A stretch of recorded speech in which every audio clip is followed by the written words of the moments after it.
신앙생활을 조금 오래 하신 분들은 이 내용을 거의 다 아십니다. 성경에는 환자들이 좀 나오는데요. 그 환자들 가운데 하나님이 크게 쓰신 인물들이 꽤 있습니다. 하나님은 환자도 쓰신다, 이런 것이죠. 그 중에 한 사람이 바로 바울입니다. 오늘 본문에 보면 7절에 바울이 자기 육체에 가시가 있다, 이렇게 말하고 있어요. 육체의 가시를 대부분의 성경학자들은 질병으로 보고 있습니다. 무슨 질병일까? 여기에도 의견이 대부분 일치합니다. 두 가지 질병을 말합니다. 한 가지는 요즘에 이름이 바뀐 뇌전증이라고 하는 질병입니다. 예전에는 간질 이렇게 말했던 질병이고요. 또 다른 한 질병은 안과적 질환으로 인해서 심한 두통을 겪었을 것이다, 이렇게 보고 있습니다. 그래서 바울이 두 가지의 병을 같이 안고 있었거나 아니면 둘 중에 한 가지 질환 가운데 있었을 것이다, 그렇게 보는 것이 대다수의 의견입니다. 근데 그 근거가 갈라디아서 4장 14절 15절 말씀인데요. 여러분 스크린을 보시면 성경 말씀이 있습니다. 같이 14절 읽어보겠습니다. 너희는 너희를 시험하는 것이 내 육체에 있으되 이것을 너희가 없인 여기지 아니하며 버리지도 아니하고 오직 나를 하나님의 천사와 같이 또는 그리스도 예수와 같이 영접하였도다. 여기에 보면 너희를 시험하는 것이 내 육체에 있다. 무슨 말인가 하면 지금 바울이 육체에 병이 있는 것이 너희에게 시험거리가 됨에도 불구하고 이런 뜻이에요.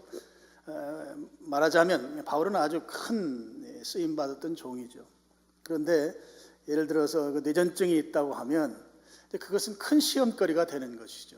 어떤 차원에서 그런가 하면 아주 하나님이 저렇게 크게 쓴다는 종이 또 저런 병을 안고 저렇게 힘들게 살아갈까, 그런 것들을 이 갈라디아 교인들이 그걸 시험으로 여기고 아주 하나님이 쓰시지 않는 건 아닐까, 이렇게 생각을 충분히 할 수 있다고 본 것이죠. 그럼에도 불구하고 너희가 업신여기지 아니했다, 또 버리지도 아니하고 오직 나를 하나님의 천사와 같이 또는 그리스도 예수와 같이 영접했다. 버리지도 않았다. 이 말은 요즘 표현으로 하면 왕따시켰다, 이런 뜻이거든요. 그러니까 업신여기지도 무시하지도 않고 따돌리지도 아니하고 천사처럼 또 예수님처럼 바울을 환영해 주었다 하는 것이죠.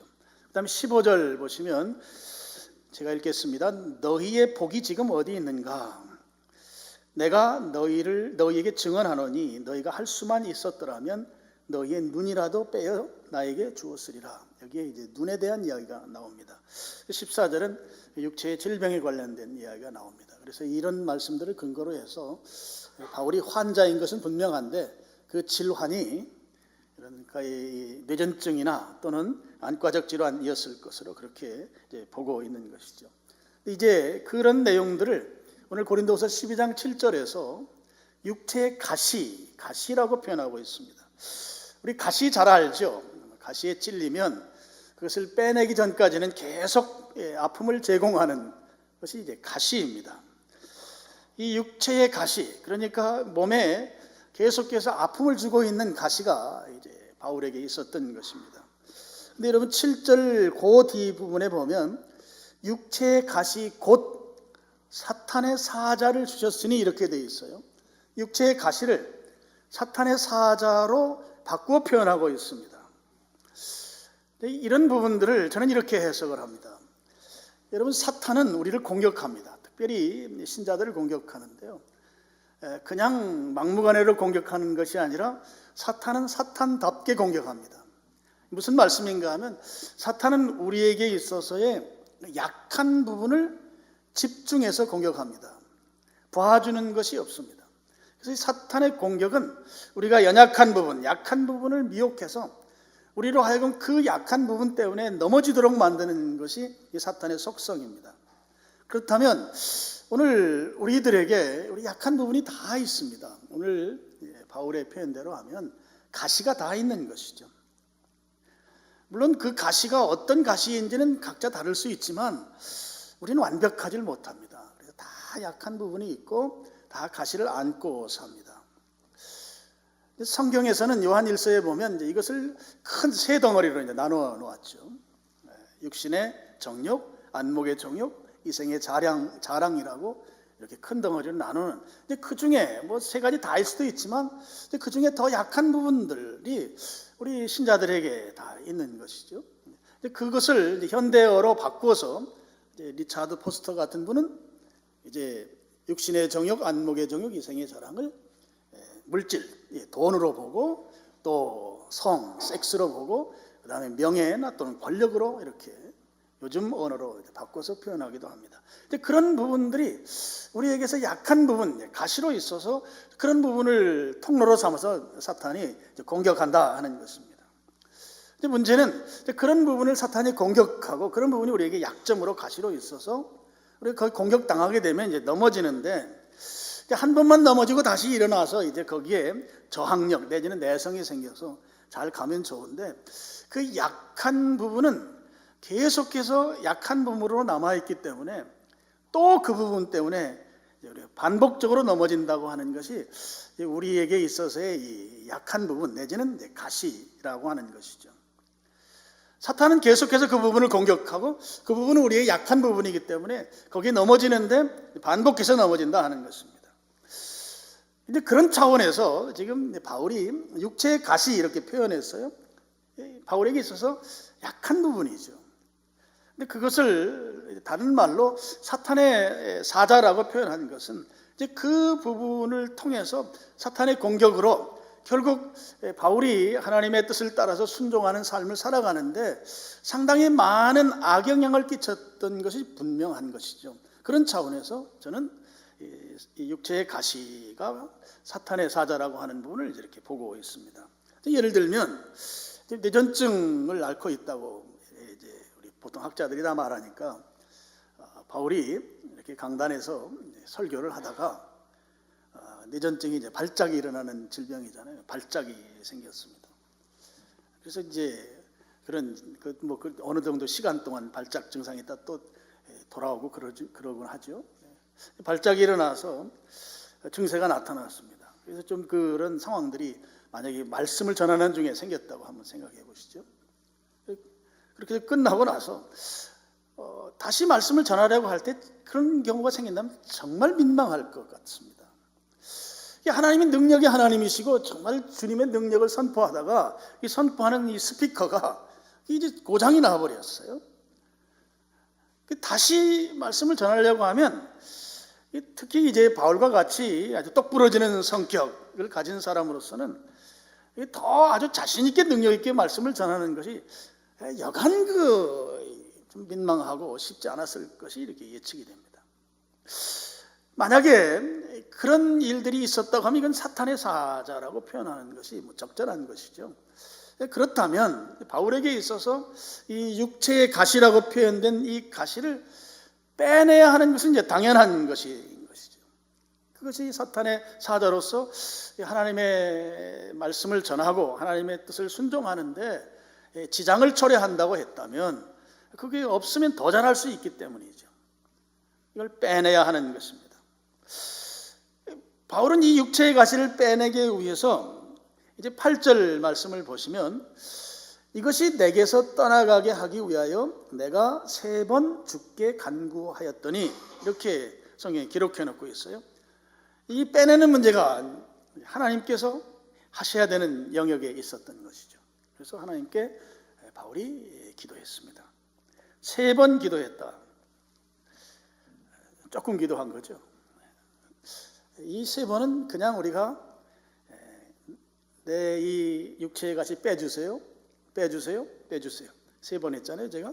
그런 차원이 아닙니다. 기간을 정해놓고, 기간을 정하고 이 육체의 가시를 빼내기 위해서 그 한 가지 기도 제목을 가지고 집중적으로 기도한 걸 말합니다. 바울같이 이렇게 열심히 사역하는 분이 이 문제가 하나님의 사역을 하는데 이 거침돌이 되고 이 장애가 되는 이런 상황을 해결하기 위해서 이 문제를 앞에 놓고 집중해서 기간 정하고 3번에 걸쳐서 그런 기도를 했다고 하는 것이죠. 아마도 바울은 이런 지병을 가지고 있음에도 불구하고 아주 많은 역사들을 이루었습니다. 아주 열정적으로 일을 했어요. 정말 열심히 일했습니다. 그 누구도 바울의 그 사역의 열매들을 능가할 만한 그런 사람이 없다고 해도 뭐 그 말에 이의를 제기할 수 없는 그런 아주 대단한 사역자였습니다. 바울 스스로도 그런 부분에 대해서 이제 고백한 내용들이 성경에 있어요. 고린도후서 11장 23절 한번, 바로 앞에 페이지인데요. 우리 스크린 보시고 우리 같이 한번 읽어보겠습니다. 그들이 그리스도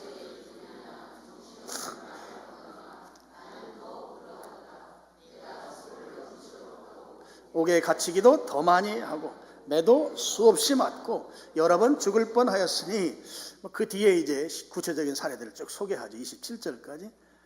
내가 그리스도의 일꾼이냐? 웃기는 소리 하지 말아라. 뭐 그런 것이죠. 나는 내가 그리스도의 일꾼이라면 난 그리스도의 일꾼의 일꾼이다. 뭐 그런 표현이에요. 정말 열심히 주님을 섬겼다고 하는 것입니다. 아마도 바울은 그런 자기의 그 사역들, 주님을 위해 섬겼고 헌신했던 그런 부분들을 주님께 말씀을 드리면서, 주님 제가 이렇게 열심히 일하지 않았습니까? 지금 그런데 그 열심히 일한 것들이 많은 부분에서 제 몸의 육체의 가시 때문에 지금 큰 지장이 초래되고 있습니다. 이런 거 주님 아시지 않습니까? 이거 빼내 주십시오. 그러면 제가 더 열심히 더 잘하겠습니다. 더 큰 열매를 맺을 수가 있습니다. 이 문제가 해결돼야 주님이 더 기뻐하는 종의 길을 갈 수가 있습니다. 지금까지 해온 거 보시지 않았습니까? 이렇게 많은 열매들이 있는데 지금 이 문제가 사탄의 사자가 되어서 주님께 영광이 가려지는 그런 일들이 왕왕 발생하니 이 육체의 가시를 걷어주십시오. 그러면 제가 지금까지 주님을 위해 헌신하고 봉사한 것보다 훨씬 더 많은 열매를 주님께 드리겠습니다. 그런 식의 아주 간절한 기도를 3번에 걸쳐서 그가 기도한 것으로 보여집니다. 근데 7절 말씀을 보시면 이런 표현이 나오죠. 여러 계시를 받은 것이 지극히 크므로 너무 자만하지 않게 하시려고 내 육체의 가시 곧 사탄의 사자를 주셨으니 이는 나를 쳐서 너무 자만하지 않게 하려 하심이라. 자만하지 않도록 하기 위한 목적으로 하나님께서 바울에게 육체의 가시를 주셨다, 그런 표현입니다. 이 가시가 생긴 이유가 그거 없으면 바울 자만한다는 것이죠. 폼 잡는다는 것입니다. 폼 잡지 않게 하려고 이 육체의 가시를 하나님께서 허락하셨다고 하는 것이죠. 여러분, 실제적으로 이 바울의 언행을 보면 우리가 그냥 일반적으로 생각해도 상당히 자만한 그런 태도를 보이는 경우들이 꽤 여러 번 성경에 등장합니다. 여러분, 12장 그 앞에 부분에 보면 그가 삼층천에 다녀온 이야기가 나와요. 12장 2절 보면 14년 전에 셋째 하늘에 이끌려 간지라. 유대인들의 그 하늘을 구획 지을 때 세 개의 하늘이 있다고 그들은 믿습니다. 첫째 하늘은 우리가 보고 있는 이 대기권의 하늘이고요. 두 번째 하늘은 옛날식으로 표현하면 궁창이고 오늘날식으로 표현하면 우주입니다. 그리고 셋째 하늘은 하나님이 계신 곳입니다. 지금 바울이 14년 전에 자기가 하나님 계신 곳에 다녀왔다고 하는 거죠. 이게 엄청난 신비 체험입니다. 그런데 그런 체험을 한 그가 5절, 12장 5절 보면 이렇게 표현해요. 내가 이런 사람을 위해 자랑하겠으나 나를 위하여는 약한 것들 외에 자랑하지 아니하리라 그랬어요. 자기가 자랑하는데 지금 하나님 계신 하늘, 셋째 하늘에 다녀온 이야기를 하고 그렇지만 내가 약한 거 자랑합니다, 이렇게 표현하고 있거든요. 근데 사실 우리가 좀 솔직하게 말하면 14년 전에 다녀온 그 이야기를 하지 말고 내가 약하다 이렇게 말해야 설득력이 있는데, 나는 이미 14년 전에 왕창 큰 그 신비 체험을 내가 했다, 그렇지만 나 그거 자랑하지 않는데 이미 자랑한 거나 마찬가지잖아요. 여러분 동의하지 않으세요? 그렇게 놓고 자기가 약한 거 자랑한다고 하니까 지금 저게 정말 자랑 안 한 것일까 의심이 듬뿍 담긴 그런 눈으로 우리가 볼 수 있는 부분들이죠. 여러분 그것뿐만은 아닙니다. 11장 고린도서 11장 5절 6절 스크린 한번 보시겠습니다. 5절 같이 한번 읽어보시죠. 나는 지극히 크다는 사도들보다 부족한 것이 조금도 없는 줄로 생각하노라. 이 사람 생각 속에 자만이 가득 차 있습니다. 나는 지극히 크다는 사도들보다 부족한 것이 조금도 없는 줄로 생각한대요. 그러니까 굉장히 어깨에 힘이 많이 들어가 있는 것이죠. 6절 한번 보실까요? 6절 시작. 내가 비록 말에는 부족하나 지식에는 그렇지 아니하니 이것을 우리가 모든 사람 가운데서 모든 일로 너희에게 나타내었노라. 내가 말은 조금 못한다. 그런데 내가 가지고 있는 지식은 절대 안 그렇다는 것이죠. 그러면서 그 뒤에 내용은 이것은 우리 모든 사람 가운데 모든 일로 너희에게 나타냈다고 하는 것은 이미 너희들이 그 사실을 다 알고 있다는 거예요. 이미 이건 증명된 것이다. 내가 얼마나 똑똑한 사람인 줄 아는가? 너희들 다 알지 않는가? 내가 말은 조금 잘 못하지만 내가 대단히 똑똑한 사람. 이 정도면 자만한 사람 아닙니까? 자만한 사람이죠. 이 갈라디아서 2장에 보면 이런 내용도 있어요. 베드로가 약간 기회주의적으로 처신을 한 적이 있어요. 헬라인들과 유대인들 사이에서 유대인들한테 욕 안 먹으려고 좀 식사하면서 자리를 왔다 갔다 한 적이 있어요. 참 채통이 꽤 있는 사람이 이제 베드로인데 그 실수를 했는지 모르겠어요. 그때 바울이 베드로를 책망하는 이야기가 나와요. 감히 바울이 베드로를 책망합니다. 자기는 책망한다고 하는 것은 자기는 그 분야의 그런 부분에서 아주 완벽하다는 것이죠. 내가 잘못하면서 남을 책망할 수는 없는 것이잖아요. 근데 그 베드로를 책망할 정도로 이 바울은 아주 분기탱천했던 그런 사람이에요. 바울이 하나님의 종으로 쓰임 받는데 정말 멘토로서 중요한 역할을 한 사람이 바나바이죠. 사도행전 15장에 보면 이 동역자 문제로 바나바와 대판 싸우는 장면이 나와요. 마가라고 하는 바나바와 일가 친척인 이 마가가 한번 사역하다 힘들어서 집에 간 적이 있어요. 그걸 용납을 못하는 거예요, 바울이. 아주 강한 사람입니다.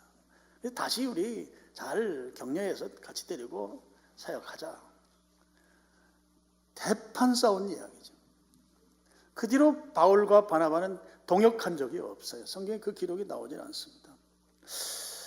지금 그렇게 자만하고 그렇게 자신감이 넘치던 바울에게 육체의 가시가 있어요. 근데 지금 12장 7절에서 왜 가시가 있는가? 하나님이 왜 가시를 주셨는가 하면 야, 너는 그 가시 없으면 넌 자만할 사람이야. 이미 자만의 요소들이 성경 곳곳에 등장하고 있어요. 그것 때문에 내가 자만하지 않게 된다는 거죠. 자만하지 않게 하려고 육체의 가시를 하나님께서 주셨다고 하는 것입니다. 얼마나 당당하고 얼마나 자신감이 넘치고 얼마나 말씀대로 사는지 뭐 눈에 보이는 것이 다 거슬리면 막 혼내고 막 도전하고 자기가 똑똑한 것처럼 이 어깨에 힘을 주고 목에 핏대를 세우면서 그렇게 살았던 사람이죠. 그런데 육체의 가시 때문에 이 자만한 것이 약화되고 자만하지 않도록 만드는 것이었다고 하는 것을 이 바울이 지금 알게 되는 것입니다. 그런 바울이 기도했습니다.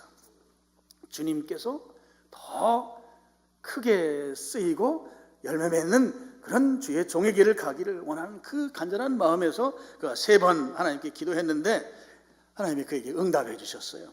어떤 응답인가? 9절 보시죠. 나에게 이르시기를 내 은혜가 내게 족하도다. 이는 내 능력이 약한 데서 온전하여짐이라 그랬어요.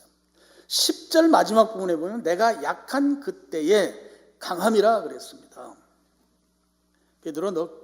바울 너 내가 안 고쳐줄 거야. 이런 말씀을 이렇게 돌려서 표현한 것이죠. 너 나한테 그거 3번씩이나 간절하게 기도했지만 너 기도한 대로 내가 안 해줘. 주님이 그렇게 말씀하신 것입니다. 바울이 기도한 기도 제목대로 하나님이 응답하시지 않은 거예요. 육체의 가시를 빼주시지 않은 거예요. 육체의 가시를 고쳐주시지 않으신 것이란 말이죠. 그런데 성경의 9절, 10절 내용을 보면 바울이 기도한 제목대로 그 기도가 응답되지 않았는데 응답되지 않은 것을 응답으로 받아들이고 있다고 하는 거예요. 내가 원하는 기도 제목대로 응답되지 않았는데 그것을 예스로 받아들이고 있는 것이에요. 원하는 대로 이루어지지 않았지만 하나님께서 내 기도를 들어주셨다 하는 것이죠. 이 바울이 오늘 이런 태도를 보인 데에서 오늘 우리가 신앙생활하면서 아주 중요한 삶의 교훈을 좀 받아야 할 것입니다. 바울의 태도 가운데 좀 중요한 것이 육체의 가시라고 하는 것이죠. 여러분, 이 가시는 별로 좋은 게 아닙니다. 별로 좋은 게 아니라 좋지 않은 것이죠. 그런데 지금 바울에게 있어서의 이 가시는 아주 긍정적인 역할을 하고 있습니다. 이 바울에게 가시는 좋은 것인 거예요. 아주 긍정적인 역할, 어떤 역할인가 하면 바울로 하여금 기도하게 만드는 역할을 이 가시가 했습니다. 그래서 기도하게 만들어주는 이 역할을 했으니 그 긍정적인 역할인 것이죠. 가시가 있기 때문에 그가 기도했습니다. 가시 때문에 그가 하나님을 찾았습니다. 가시 때문에 주님께 나아간 것이죠. 가시 때문에 고쳐달라고 기도하면서 하나님을 대면한 것이죠. 가시는 기도하게 하는 역할을 했다는 것이죠. 여러분, 우리가 살아가면서 우리 가시가 있어요. 늘 그게 아프게 하는 것들이 있습니다. 우리가 문제라고도 말하고 삶을 살면서 좀 거침돌이 되고 힘들게 하는 요소들이 있습니다. 그것이 내적인 것일 수도 있고 외부로부터 오는 것도 있습니다.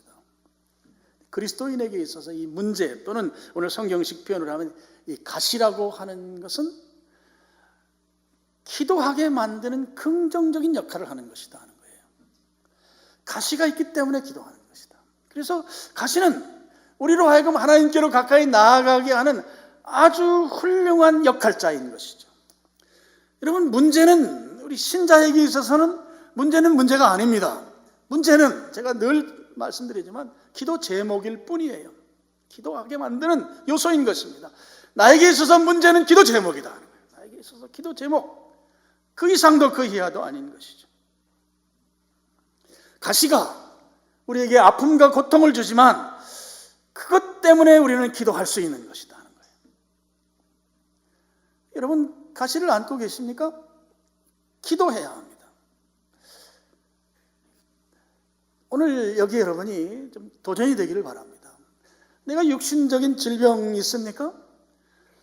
그 질병은 그냥 나보고 아프고 고통 가운데 살라고 만들어진 그런 것이 아니고 기도하라고 하는 것이라는 것이죠. 내가 지금 문제가 있습니까? 이 문제는 그냥 문제로 너 고통 가운데 잠 못 자고 힘들어하라고 하는 것이 아니라 기도 제목이라는 것이에요. 기도하라는 것입니다. 가시 때문에 기도하는 것이죠. 신자에게 있어서 별로 원하지 않는 것이지만 그것은 나로 하여금 기도하게 만드는, 하나님을 찾게 만드는 아주 긍정적인 역할자이다 하는 거예요. 그렇게 기도하면 하나님의 뜻을 알게 됩니다. 하나님께서 나를 향해 가지고 계신 계획을 깨닫게 되는 것이죠. 이 하나님의 놀라운 은혜 앞에 기도를 통해서 이 가시로 말미암은 그 은혜를 비로소 깨닫게 되고 그 은혜 앞에 우리가 굴복하게 되는 것이죠. 바울이 3번 기도했는데 그 기도한 대로 자기의 육체의 가시가 해결되질 못했어요. 그러니까 기도하기 전이나 기도한 이후나 바뀐 것이 없는 거예요. 근데 바뀐 것이 있어요. 그 가시를 지금까지는 사탄의 사자로 봤어요. 근데 기도한 이후에는 육체의 가시가 사탄의 사자가 아니에요. 하나님의 영광을 드러내는 놀라운 능력이 된 것이에요. 달라진 거예요. 똑같은 육체의 가시는 기도하기 전이나 기도한 이후에나 내 상황에서 바뀐 것은 없습니다만 지금까지 그가 가지고 있던 사탄의 사자는 이제는 사탄의 사자가 아닌 것으로 바뀐 것이죠. 육체의 가시를 보는 관점이 바뀐 것입니다. 육체의 가시가 하나님의 은혜인 거예요. 하나님께서 나를 통해서 하나님 되심을 입증하는 도구인 것이죠. 여러분, 내가 세상적으로 잘났고 경제적으로 부유하고 또 그냥 내가 가지고 있는 기본적인 캐파라고 그러죠. 그것만 가지고도 괜찮게 살 수 있는 그런 경우가, 그런 사람이 어떤 일을 이루면 저 사람은 원래 저런 역량이 있는 사람이니까 저런 일을 이룬 것이야 라고 사람들이 인정하고 본인도 그렇게 생각할 수 있습니다. 바울은 지금 이 육체의 가시 때문에 하나님의 영광을 가린 적이 꽤 있었던 것 같아요. 그런 상황인데 오히려 자기는 드러나지 않는다는 것이죠. 내가 약할 때, 내가 병든 것이 오히려 하나님의 영광을 나타낸다는 거예요. 하나님의 능력이 그 속에서 나타나기 때문에 바울을 보지 아니하고 바울을 통해서 일하는 하나님이 더 확실하게 드러나는 것, 이것을 바울이 비로소 깨달았다는 것이죠. 내가 약할 때, 내가 병들었을 때 그 병듦과 약함 가운데서 주님이 드러나니 사람들이 나를 보지 아니하고 주님의 영광을 보고 주님을 높이고 주님의 능력을 찬양하는 이 모습을 보면서 나를 통해서 하나님이 하나님 된 것이 입증된다고 하는 이 놀라운 사실을 바울이 지금 고백하고 있는 것입니다. 육체의 가시가 사탄의 사자가 아니죠. 기도하고 나니까 하나님의 능력을 드러내는 놀라운 증명하게 만드는 그런 놀라운 능력이 되었다는 것입니다. 내가 병든 것이 하나님을 높이는 일이 된 것이에요. 내가 이렇게 힘들어하고 사탄의 사자로 여기면서 그렇게 고통하던 이것이 그거 아니다 이거예요. 나를 통해서 하나님이 높임 받는 것이죠. 나같이 이렇게 병약한 자를 하나님이 쓰시고, 그리고 하나님께서 일하시면서 도무지 나로서는 감당할 수 없는 놀라운 능력들이 나를 통해서 하나님이 그렇게 드러내시는데, 그렇게 드러내보니 사람들이 또 아는 동역자들이 이건 하나님이 하셨습니다, 하나님이 일하신 것입니다 라고 이구동성으로 하나님을 높이는 이 사실을 보고 병든 것이 영광이 되는 것이에요. 이것이 자랑이 되는 것이죠. 기도하기 전에는 육체의 가시였습니다. 기도하고 나니까 하나님의 사명을 감당하는 놀라운 능력이 되었다는 것이죠.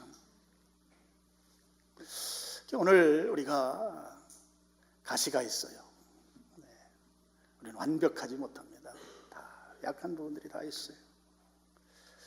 힘들어하고 그것 때문에 어려워합니다. 그럼 오늘 말씀을 보면서 우리가 어떤 태도를 가져야 되는가? 약한 것 때문에 그것이 내가 살아가는데 장애가 되고, 이 가시 때문에 주님의 영광을 가린다. 이것만 없으면 내가 더 잘 섬길 수 있고 잘 풀릴 수 있는데, 그렇게 생각되는 요소들이 다 있습니다. 근데 그러면 어떻게 해야 돼요? 바울처럼 기도해야 되는 것이죠. 내 몸에 가시가 있다고 하는 것, 내가 지금 힘들어하고 어려워하는 어떤 요소가 내 인생 가운데 있다고 하는 것은, 그것은 나로 하여금 기도하라고 하는 강력한 메시지인 것입니다. 기도해야 합니다. 지금 바울도 동일하게 그런 문제를 놓고 기도합니다. 3번 기도했다고 하는 것은, 아까도 말씀드렸지만 그냥 3번 말하는 정도가 아니고, 이 3번은 그가 할 수 있는 최선으로 주님 앞에 나간 것을 말해요. 3이라고 하는 숫자가 하나님의 숫자란 말이죠. 하나님이 들어주실 만큼 최선으로 나간 것이에요. 그래서 여러분, 내가 가지고 있는 이 가시, 이것 때문에 힘들어하고 이것 때문에 내가 고통스럽고 정말 사탄의 사자를 내가 지금 끼안고 사는 것 같은 그것이 있다고 하면 기도해야 합니다. 집중해서 기도해야 하는 것이죠. 하나님께 말씀을 드려야 하는 것입니다.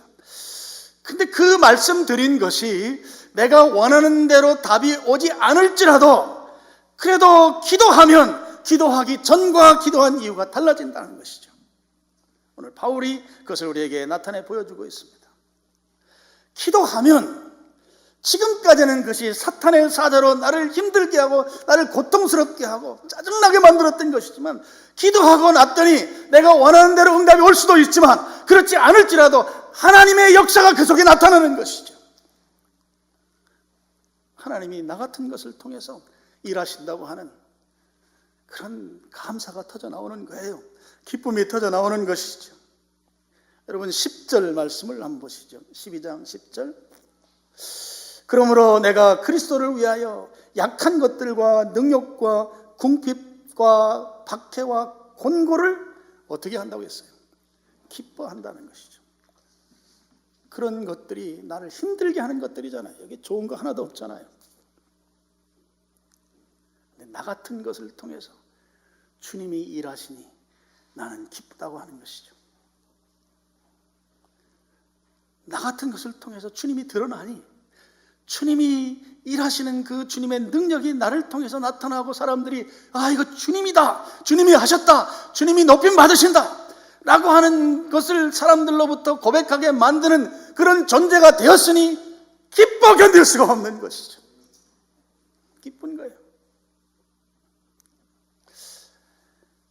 여러분 신앙생활 얼마 하지 않으신 분들은 현세적 복에 대해서 더 집중할 수밖에 없는 측면이 있습니다. 그것이 나쁜 건 아니에요. 나는 이 신앙생활 얼마 한지 안 됐고 또 교회는 오래 다녔지만 아직 내가 신앙이 깊지 않다. 현세적인 복을 추구하는 것 큰 잘못이 아닙니다.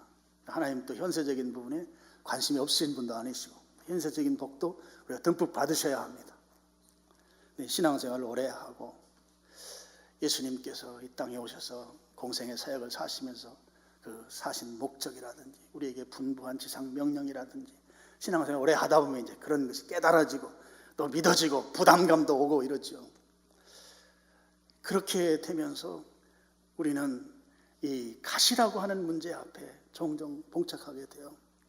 도무지 원인을 알 수 없는 가시, 고난, 문제, 박해 이런 것들이 우리 앞에 올 수 있습니다. 그 문제를 놓고 바울은 기뻐하고 있어요. 우리도 동일하게 기뻐할 수 있어야 할 줄로 믿습니다. 시편 119편 71절 마지막으로 하나 좀 찾아보시죠. 같이 한번 읽어보겠습니다. 고난 당한 것이 내게 유익이라 이로 말미암아 내가 주의 율례들을 배우게 되었노라. 고난 당한 것이 내게 유익이다 그랬어요. 여러분 여기 유익이라는 말이 히브리 말로 토부라고 하는데요. 이 말에 더 실감나는 표현이 있어요. 예전에 그 CM송 가운데 그게 있었어요. 제가 다 제대로 노래는 못하는데 한번 조금 하겠습니다. 좋다 좋다 좋다 좋다는 게 있어요. 아세요? 두 분만 아시네요. 나머지 모르시네요. 좋다는 말이에요. 좋다. 근데 제가 지금 몇 번 했어요? 좋다 좋다 좋다 좋다. 한 번만 좋다가 아니에요. 정말 좋다는 거예요. 고난이 좋다. 할렐루야. 고난이 좋대. 고난이. 왜 좋은가 하면 내가 그 고난을 통해서 주님의 율례들을 배우게 됐기 때문에 좋다는 거예요. 여기 율례라고 하는 것은 내가 당연히 마땅히 해야 할 태도, 의무 이런 걸 말해요. 여기에 의무라는 히브리 말 자체가. 내가 어떻게 살 때 주님이 기뻐하실까? 내가 어떤 태도를 가질 때 주님이 더 좋아하실까? 라고 하는 것을 고난을 통해서 비로소 내가 배우게 됐다는 것이죠. 여러분, 이 병을 알아본 사람이 건강의 중요성을 알아요. 또 건강할 때 아팠던 사람이 건강할 때 더 감사해요. 그것을 말하는 것이에요. 늘 건강하고 막 식스팩이라나 그런 거 있더라고요. 저는 상상도 못하는 일이지만 그런 거 갖고 폼 잡는 사람들은 건강이 감사하다 이런 거 잘 못 느낄 수 있어요. 근데 한번 세게 아파보거나 늘 아픈 가운데 산 사람은 건강한 삶이 얼마나 행복한지 몰라요. 우리 미세먼지 속에서 살고 있잖아요. 우리 교회 여러분 미취학부하고 어린이부에 공기가 깨끗하게 하는 그거 갖다 놓은 거 여러분 아세요? 그때 어떤 한 남자 집사님이 어른들은 빨리 죽으라는 거냐 그러더라고요. 빨리 죽지 마세요. 우리 열심히 또 할 일들이 많이 있으니까 오래 사셔야 되는데 우리는 그래도 아이들이 더 중요하잖아요. 뭔 얘기 하려고 하더니 겉으로 갔어요. 미세먼지 속에 살았던 사람이 맑은 공기를 마시게 되면 감사한 거예요. 좋은 거예요. 이미 안 좋은 것을 경험하고 나서 좋은 것을 경험하면 그게 감사한 거예요. 근데 그 감사가 그런 경험을 해보지 않은 사람하고는 다른 것이죠. 완전히 다른 거예요. 그걸 말하는 것이에요.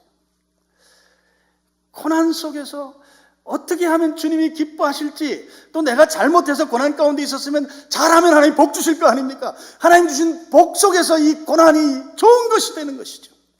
아, 이렇게 사니까 하나님 좋아하시는구나. 그렇게 살 때는 내가 고통 가운데 아주 징글징글하게 살았는데 이렇게 사니까 주님이 나를 복 주시네, 나를 건강하게 해주시네, 나를 잘되게 해주시네. 주의 일례들을 배우게 되는 것이죠. 그래서 고난이 좋다. 체험적인 알미라고 하는 거예요. 우리가 책에서 공부하는 그런 알미 아니라 내가 직접 체험해 보니까 이게 좋은 거예요. 바울이 설교하다가 발작이 와서 쓰러졌다가 내가 어디까지 얘기했죠? 그만하려면 굉장히 창피하지 않겠어요? 자, 다시 시작합니다. 그런데 막 은혜를 받는 거예요. 막 은혜를 사람들이 예전에는 그렇게 은혜를 받지 않다가 근데 어디부터 다시 시작해야 되나요? 하니까 막 성령이 놀라운 역사들이 나타나고 막 감동하고. 이거 사람이 하는 거예요? 아니잖아요. 주님이 하시는 것이잖아요. 나같이 이렇게 연약한 자를 통해서 주님이 영광 받으시는구나. 체험한 자만 안단 말이죠. 체험한 자만, 경험한 자만 알아요. 그래서 고난 당하는 것이 좋다. 할렐루야. 고난 당하는 게 좋다. 아팠던 사람이 건강히 기중하고 건강할 때 감사할 수 있듯이 고난 속에 있으면서 주님이 주시는 은혜와 축복 가운데 살게 되면 감사할 수 있는 것이에요. 오늘 우리가 다 가시가 있어요. 가시 있는 사람이 해야 될 일은 기도하는 일을 해야 돼요. 여기 조금 무감각해진 부분들이 있거든요. 이 부분에 기도의 자리로 나오시길 바랍니다. 우리 아내는 열심히 교회 다니는데 나는 좀 덜 기도해도 됐다, 그렇게 생각하시면 안 돼요. 내가 할 수 있는데 안 하면 복이 안 와요. 할 수 없을 때는 다른 사람의 기도가 영향이 커요. 내가 기도를 할 수 없는 상태일 때 내 주변에서 중보기도 해주는 것은 효험이 크다고요. 근데 나는 할 수 있는데, 우리 어머니가 교회 권사님인데 맨날 새벽에 교회 가서 기도하니까 그 영향가가 내게 올 것이다. 오긴 와요. 오는데 내가 기도하지 않으면 그 옆집으로 흘러갈 수도 있어요. 빨리 눈치 차려서 내게로 끌어와야 돼요. 그래서 기도하는 게 중요해요. 가시가 있는데 기도를 하지 않을 거면 오늘 집에 가지 마세요. 기도해야 돼요. 기도하면 가시를 보는 관점이 달라져요. 그리고 하나님께서 직접 가시를 뽑아주시기도 하세요. 뽑아주시기를 축원합니다. 주셔야 하죠. 안 뽑아주셔도 관점이 달라진다. 관점. 사탄의 사자가 아니에요. 이제는 하나님의 영광을 드러내는 도구란 말이에요. 오늘 그런 은혜를 우리 2부 예배 나온 여러분들이 다 누리시길 축원합니다. 기왕에 신앙생활 하는데 그냥 밋밋하게 대충 주일날 왔다 갔다 하는 정도 수준에서 그렇게 신앙생활 하는 게 아니고, 바울처럼 이 가시를 통해서 은혜를 경험하고, 고난이 좋다, 이 말이 여러분에게 가슴으로 다가오기를 축원합니다. 기도하겠습니다. 하나님 아버지 감사합니다.